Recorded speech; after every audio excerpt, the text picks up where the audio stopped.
Hello friends, welcome to maths study. आज के इस वीडियो में हम गुणनखंड का पार्ट 2 वीडियो यानी कि जो क्वेश्चन है उसका टाइप टू लेकर आए हैं।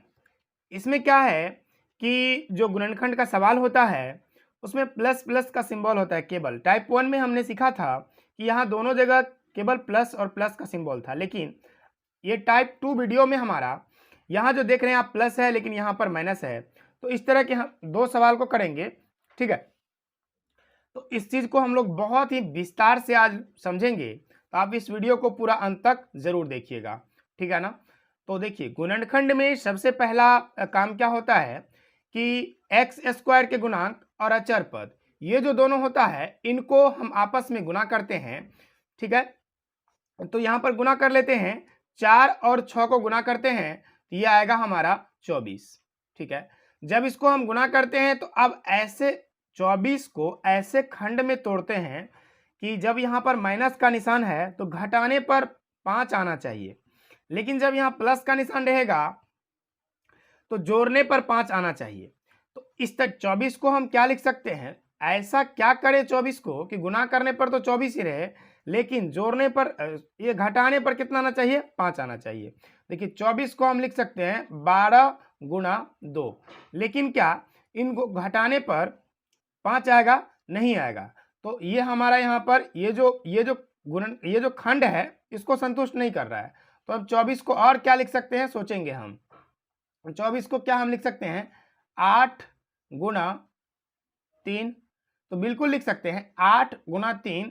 अगर हम 24 को लिखेंगे तो यहाँ पर देखिए, अब यहाँ पर 8 में से अगर 3 को घटा लेंगे तो 5 बच जाएगा, ठीक है। और 8 को 3 से गुना करेंगे 24 हो जाएगा। तो हम यहाँ 8 माइनस 3 बराबर 5 होता है, यानी कि ये जो हमारा खंड है ये इस कंडीशन को फॉलो कर रहा है, ठीक है। तो हम इसको इस तरीके से लिख सकते हैं, 8x, दोनों तरफ x लगा देंगे, 8x माइनस का 3x बराबर में क्या लिखेंगे, 5x, क्योंकि दोनों तरफ हम कुछ भी जोड़ सकते हैं और घटा सकते हैं, ठीक है ना। अभी ये जो है ये वास्तव में 5x ही है, लेकिन लिखने का केवल तरीका चेंज हो गया, ठीक है ना।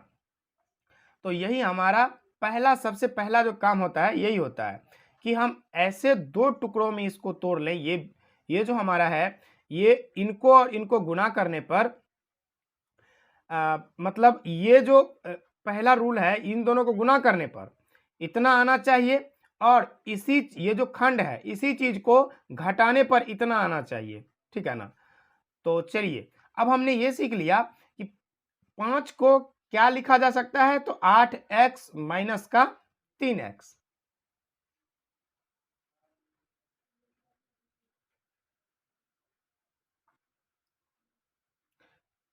ठीक है। तो चलिए इसको हम लिखते हैं, इसको पहले वाले पद को कुछ भी नहीं कहेंगे, 4x स्क्वायर है तो 4x स्क्वायर प्लस, देखिए 5 को क्या लिखा जा सकता है, 8x माइनस का 3x फिर माइनस का 6, बिल्कुल ठीक है।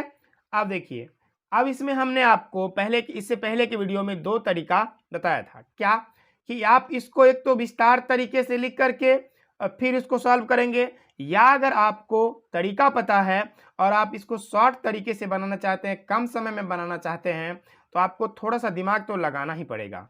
पहले के दो टर्म और आखिरी के दो टर्म, इनमें क्या करेंगे आप, इनमें कॉमन खोजेंगे, ऐसा क्या है जो पहले के दोनों में है और फिर ऐसा क्या है जो आखिरी के दोनों पद में है यानी टर्म में है। तो देखिए यहां पर 4x स्क्वायर है और यहां पर 8x है, तो अगर हम इसमें से 4x कॉमन ले लें तो यहां पर क्या बचेगा, x बचेगा, यानी कि x को x से गुना करेंगे तो x स्क्वायर होगा, अब ये बन जाएगा 4x। अब फिर प्लस, देखिए अब यहां से 4 तो बाहर निकल गया, तो 4 को किससे गुना करें, 8x हो जाएगा। तो देखिए 4x को अगर हम 2 से गुना करते तो 8x हो जाएगा, ठीक है। उसके बाद यहाँ माइनस का सिंबल है तो माइनस लिखेंगे, यहाँ देखिए 3 है, यहाँ 6 है, ठीक है ना। तो यहां पर हमको क्या मिला कि 3 तो है ही, x इसमें नहीं है तो x बाहर नहीं निकालेंगे, x बचेगा। अब इस चीज को देखिए, यहाँ पर प्लस है तो यहाँ भी आपको प्लस दे देना है, ठीक है ना।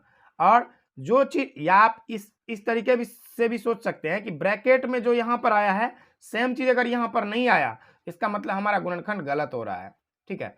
तो ये अगर हम इसको गुना करते हैं 3 को x से, तो ये बनेगा 3x माइनस का 3x, अब फिर माइनस और प्लस गुना होकर बनेगा फिर माइनस, 2 और 3 गुना होकर बन जाएगा 6। इसका मतलब हमारा ये बिल्कुल सही है।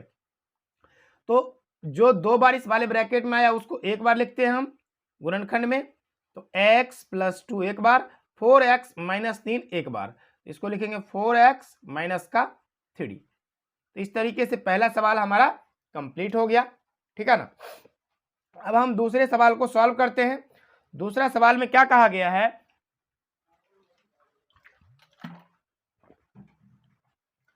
दूसरे सवाल में कहा गया है x square plus 2x minus 8। देखिए सवाल अलग है लेकिन तरीका सेम होगा, बिल्कुल जैसे पहले वाले सवाल को सॉल्व किया उसी तरीके से इसको भी सॉल्व करेंगे।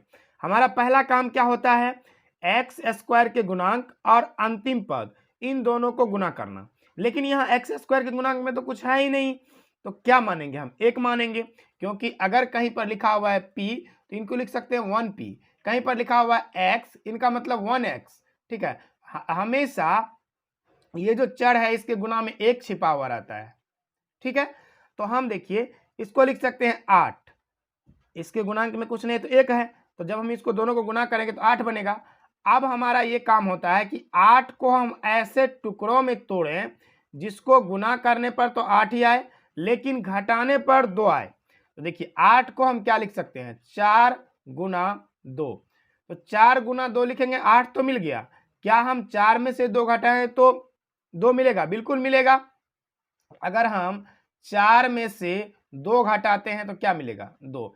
इसका मतलब ये चीज यहाँ पर इसको सेटिस्फाई कर रहा है, तो हम इसको इस तरीके से भी लिख सकते हैं 4x माइनस 2x बराबर में 2x, राइट। अब देखिए ये भी ये पूरा जो है ये 2x ही है, लेकिन इसको लिखने का तरीका बदल गया है, ठीक है ना। तो चलिए हम इसको सॉल्व करते हैं। एक्स स्क्वायर को कुछ भी नहीं कहेंगे, ये एक्स स्क्वायर ही रहेगा। उसके बाद इसको आगे सॉल्व करेंगे तो 2x को हम ऐसे लिख सकते हैं प्लस 4x माइनस का 2x, ठीक है। 8 को कुछ भी नहीं कहेंगे, 8 को 8 ही रहने देते हैं। फिर पहले के 2 पद और अंतिम के 2 पद, इन पहले के 2 पद में क्या कॉमन आ रहा है उसको लिखेंगे और फिर अंतिम के 2 पद में क्या कॉमन आएगा उसको लिखेंगे। यहाँ देखिए x है, यहाँ 4x है, इसका मतलब इसमें भी x है और इसमें भी x है, तो हम क्या करेंगे x को बाहर निकालेंगे। x को जब बाहर निकालेंगे तो ये हम सोचेंगे कि x को किससे गुना कर दे कि x स्क्वायर हो जाए। तो इससे पहले की वीडियो में आपने सीखा होगा कि अगर कहीं पर लिखा हुआ है एक्स स्क्वायर, इसका मतलब ये होता है कि x को आप 2 बार गुना में लिखिए। अगर कहीं पर लिखा हुआ है x पर पावर 3, इसका मतलब ये होता है कि x गुना x, यानी कि अगर x पर 3 पावर है तो इसको 3 बार गुना में लिखिए, ठीक है। अगर कहीं पर लिखा हुआ है 2x स्क्वायर, इसका मतलब ये होता है कि 2 गुना x, ठीक है ना। इस तरीके से हम इसी चीज को इस तरीके से लिख सकते हैं। तो यहां पर लिखा हुआ है एक्स स्क्वायर, x को किससे गुना करेंगे कि एक्स स्क्वायर होगा, तो x को जब x से गुना करेंगे तो एक्स स्क्वायर हो जाएगा। फिर यहाँ पर प्लस है, x बाहर निकल चुका, यहाँ से x निकल गया, अब बचा क्या 4। तो अभी हमने बताया आपको कि ये वाला जो पहला वाला ब्रैकेट है सेम चीज आपको दूसरे वाले ब्रैकेट में भी लिख देना है, ठीक है। अब आपको सोचना है कि x को किससे गुना किया जाए कि माइनस का 2 हो जाए, तो माइनस 2 से जब x को गुना करेंगे तो ये माइनस का 2 बनेगा। अब फिर देखिए यहाँ पर तो अब कुछ बचा ही नहीं, -2 और 4 गुना होगा तो 4 दूना 8 माइनस हो जाएगा। यहाँ पर जो दोनों ब्रैकेट में आया है इस वाले में और इस वाले में, उसको केवल एक बार लिख देंगे, तो x प्लस 4 x माइनस 2, तो यहाँ पर हमारा ये गुणनखंड कंप्लीट हो गया। आई होप ये चीजें आपको बहुत ही अच्छे तरीके से समझ में आ गया होगा और गुणनखंड का सवाल आपसे अब कभी भी गलत नहीं होगा।